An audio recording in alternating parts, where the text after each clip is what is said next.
Market रे बुलिला गोबर car. आज्ञा हाँ, जिनसटी आश्चर्य लगुले सत्य। लोकों को नजर लाखि जाइछि कार रे। दर्शक बंधु, आपण माने विभिन्न प्रकार आकर्षणीय कार जथा BMW, लैंड रोवर, ऑडी, टेल्सा आदि देखि आखि लगाई रखिथिबे, किंतु ए प्रकार कार देखि लोकों को आखि टेढ़ा हो जाउछि।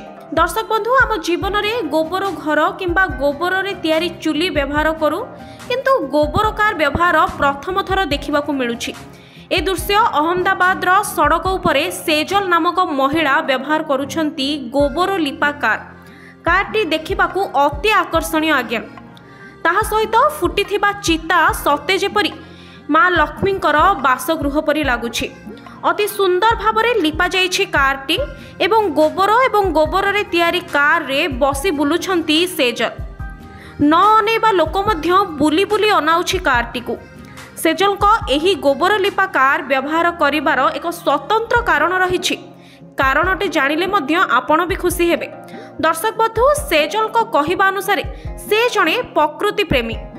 अहमदाबाद रे तापमात्रार पारद चढ़ी, हेले सेजलकर कौनसी चिंता नहीं, कारण से व्यवहार करुछंती गोबर लेपा कार। गोबर लेपा तापमात्रा को नियंत्रण रखे, सूर्य को किरण और गरम कार भीतर को प्रवेश करबा पई दिए नहीं, जहा द्वारा कार भीतरटी ठंडा रहे।